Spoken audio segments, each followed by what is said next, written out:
Today I'm going to take you to one of Karnataka's largest bird sanctuary. It's just a couple of hours from Bangalore and quite close to Mysore, easily done as a day trip from either of these places.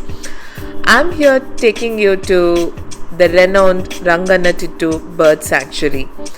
Even before you could enter the sanctuary, you're flanked with green farms on either side, and peacocks and even ibis seems to be roaming around freely, welcoming you to the bird sanctuary.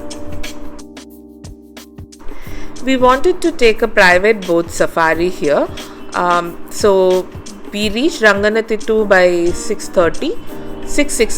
So we were lucky to have the whole place to ourselves, and we hired a boat for ourselves. In that case, you get to keep the boat with you for a couple of hours, and just like this, how like photographers get to patiently wait and photograph the birds. So you get a lot more time to spend with the nature, watch the beautiful sunrise, watch all these migratory birds, get closer and spend a lot more time. So that was our objective, and we were able to get a boat as well. Ranganathittu means islands or islets. So there are small mounds of pockets of lands which is across the Kaveri river where it is preserved. These mounds of land across the Kaveri river is preserved, and the birds have found this as a great spot to come mate and breed and raise their chicks. So that's the highlight of Ranganathittu. Thittu means islet, Rangana means it's in Srirangapatna, honoring Ranganatha. So that's Ranganathittu for you. And this is what you would be seeing all around. Moms feeding their chicks waiting for food, plenty of nests. Every tree that you turn around will have groups and groups of birds. Sometimes you can't make out who's the adult, who's the younger one. Depending upon the time of month you reach to watch this spectacle.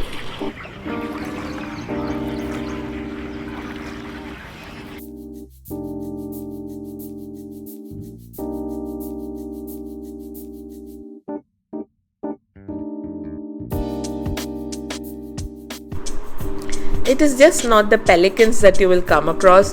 There are open-bill storks, there are painted storks, and there are spoonbills, river terns, storks, herons, kingfishers. The number of birds is astounding to say the least, and wherever you turn, the trees are filled with it. It's sometimes it just looks like colorful flowering trees from a distance when you look at it. I don't know how these trees are bearing all this weight. So beautiful to watch them groom and feed and build their nests.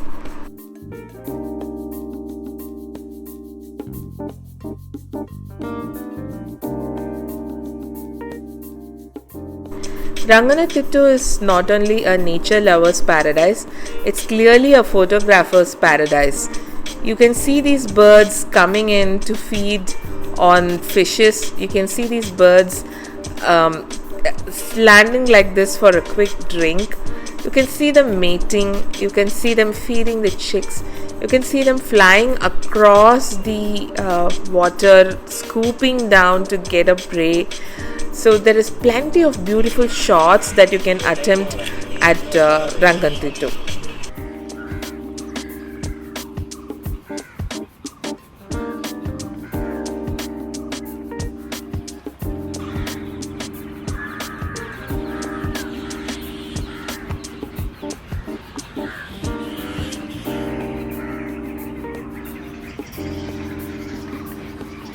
That is an open-billed stork.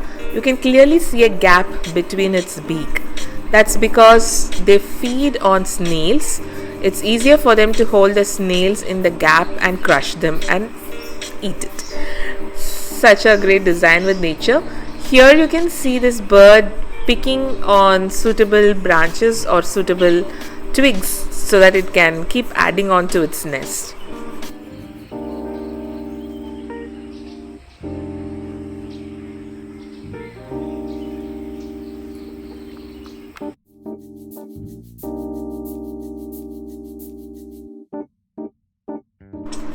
Pelicans are definitely the highlight of Ranganathittu Bird Sanctuary.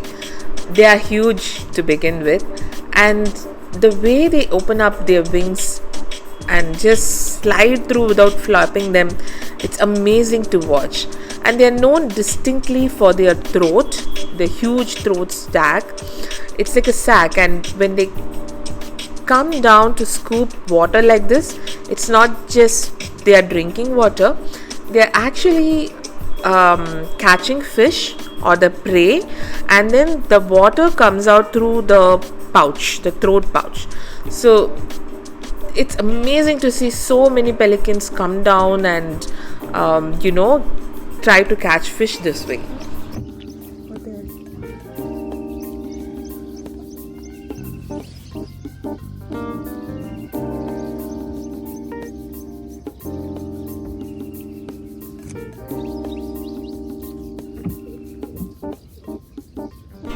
Painted storks are another highlight of Ranganathittu. They have this pink plumage. It literally looks like rosebuds on these trees. They also, they walk around this lake and stir it to bring out the hiding fishes and feed on them. It's such a beautiful sight to watch them.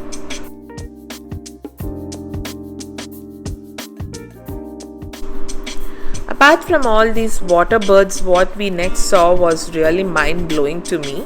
We saw this group of swallows, barn-headed swallows flying around, and our boatman steered a little to the left to show us this nest that this huge herd of barn swallows had. Can you see how they have found the perfect crevice in the rock to build their nest? It's made of mud.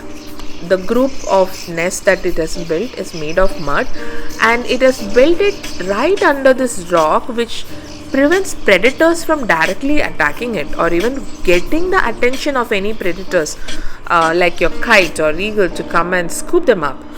So there's plenty of swallows within these nets, and they just come out, keep flying in and out, and they feed on insects. Even the water spiders found on the lake, it can pick them up. So they feed on insects, and you can see them going in and out of these nets quite a lot.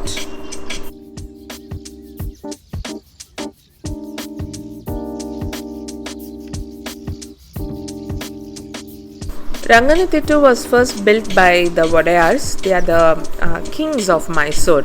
So they formed these 6 islets more like embankment or a catchment to prevent the heavy flow of Kaveri river.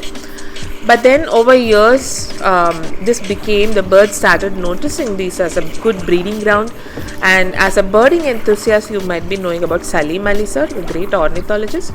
So he pleaded to the king of Mysore to declare this as a bird sanctuary, and that's how Ranganathittu Bird Sanctuary came into place. So you can see these kind of artificial mounds kept even today so that they can preserve from erosion, and birds use even these sacks. Kingfishers like birds use these birds even as sacks. So sometime in 2022 or so forth, it was also announced as Ramsar site, which means a protected wetland. These are river terns. River terns, I could see only a couple of river terns here, but their mating story is beautiful.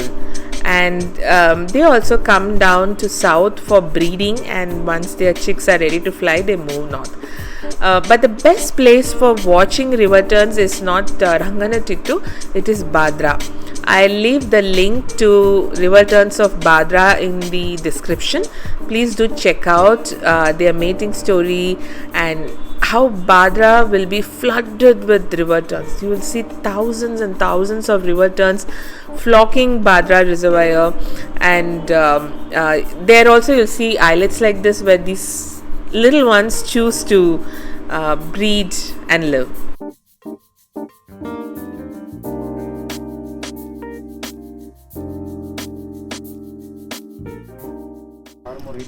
A row of cormorants flying in the sky.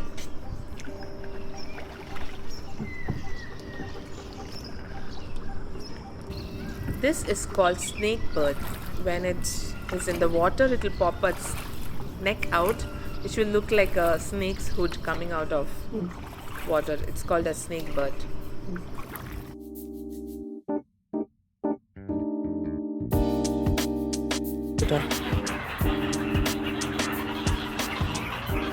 Ranganathittu was also host to a bunch of mugger crocodiles. Honestly, I've never seen so many crocodiles even while doing a Kabini boat safari or Badra boat safari, or even by staying in Srirangapatna's Mayura KHDC. But here you could see so many crocodiles just sunbathing. Fun fact, crocodiles have a third eyelid. Watch closely now. Did you see that? One of the eyelid goes vertically across apart from the two horizontal eyelids that you see. So crocodiles have these eyelids, more like if they get into the water or get out of the water, it's more like cleaning your eyelid. So when it gets into the water, this third eyelid would come in. Can you see that again? So when it gets into the water, the third eyelid comes in like a protection to its eye, and it's more like wearing a sunglass underwater.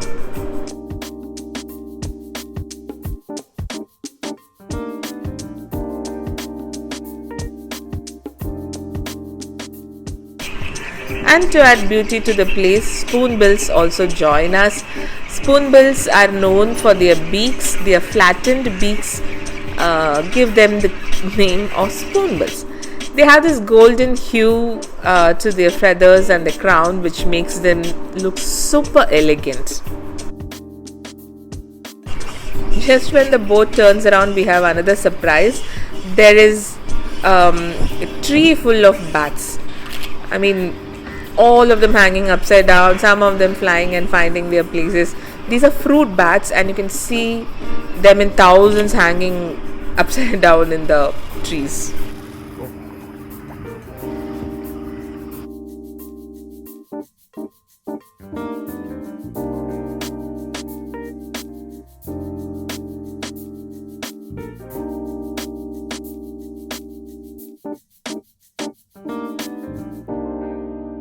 Once you are done with your boat safari, there is also an adjacent park that you can walk in. The ticket for this park is separate and the boat safari is separate. And this park is also worth walking around because you will see a lot of birds here as well. Like this tickle blue flycatcher, and you would see drongo, and we got to see some grey hornbill.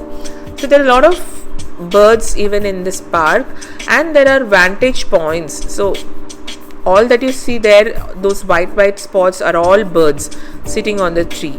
So this is a vantage point from the park, and there are some places where you can climb up a ladder and you have a higher vantage point from where you can see these birds as well. So this park is very well maintained. There is a children play area, there is a huge walking area which goes around, and you get to see flameback woodpecker, then the hornbill that I was talking about, drongos, plenty of other small birds, sunbirds. You get to see all of this. So this is also a good place in case you are looking for birding. Even otherwise, if you just want to walk around, it's so nice to just walk around this park.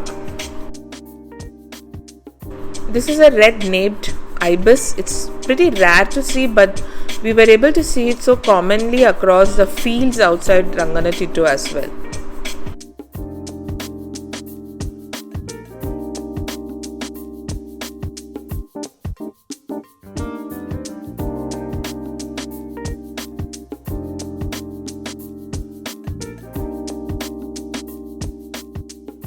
Ranganathitu is best visited between November to May. That's when there is peak migratory birds coming in, breeding, and then they leave. And during monsoon, the water levels rise, and sometimes they don't do the boating. You get to only walk in this park. So up to May is a good time to catch these birds, and I would suggest come early and try for a private boat safari. If you choose to for the 100 rupees ticket, then you will have to wait in queue, and all of you will be put in a common boat like this.